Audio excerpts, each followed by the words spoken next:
हे मनुष्य, बाबा के दरबार में आओ तो घंटी बजा के रहना। Western media has had it too good for too long, and it has ruined the balance of power that's required, not just in politics and society. I was told you were a shy and retiring journalist. Now, since Sam started with numbers, I'd like to share some numbers. Sam's numbers were very interesting.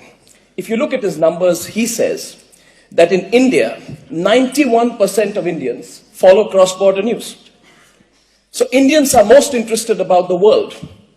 The least interested in the world are the Americans and the British. Only 44 to 46% of people follow cross-border news. But US and UK together contribute 74% of the source of global news, whereas all of Asia contributes 3%.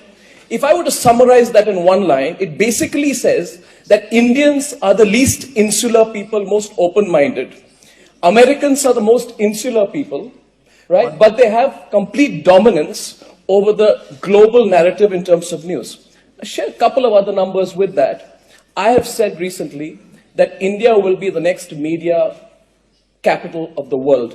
And I want to share with this audience why I think so. We have 99,000 publications in India. We have 13,761 registered newspapers in India. We have 404 news channels in India which run 24/7, and we don't have one single global news network. Now, if I look at Sam's figures and the figures that I'm presenting to you, and begin with an assumption, and I'll wrap up, begin with an assumption that there is a problem in the world in terms of balance. It is from countries like India, which speak English, which are democracies, where the challenge to the global news hegemony is about to come. And I just think it's so necessary from a balancing of power perspective. The Americans are very concerned about the entry of Russia into the Middle East. They are more concerned that they are going to lose their balance rather than establishing a new balance. Similarly, in the world of media as well, the time has come to provide a serious counter to global media sources like BBC and CNN, which have been hegemonistic for far too long.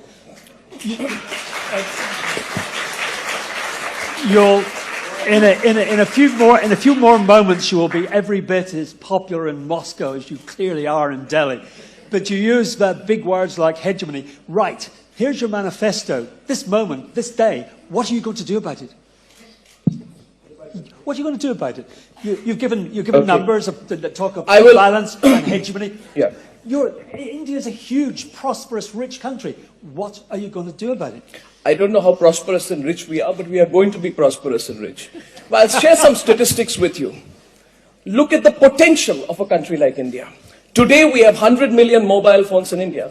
3 years from now, we'll have 500 million mobile phones in India. With respect, that was not my question. Okay. You say the gap is in India's international reach, yes, and the insularity of the UK and the US. What are you, as an Indian media executive, going to do to redress the international balance, if at all? The first thing that I would do would be to remind the Americans of what they have done in the last 20 years in the world. As the Chinese Premier Zhou Enlai said about the Americans, one of the delightful things about Americans is they have absolutely no historical memory. They don't remember. Or Gore Vidal said that the USA is the United States of amnesia. The fact of the matter is that you must remember today, and I'll only ask one question to this audience. It is 12 years to the day that a theory of the weapons of mass destruction was fed, and, if I may say so, amplified by the Western media.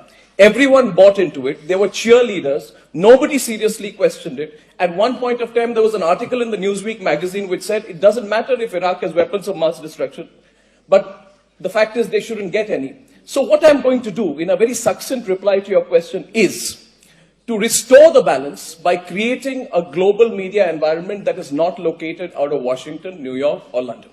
You create that global capital, you'll have a balance of power. 10 years back, you would have never imagined that India would be the software capital of the world. Today, we are the software capital of the world, and I think that's where we are headed. Right. I think you've set out your stall. हे मनुष्य, बाबा के दरबार में आओ तो घंटी बजा के रहना।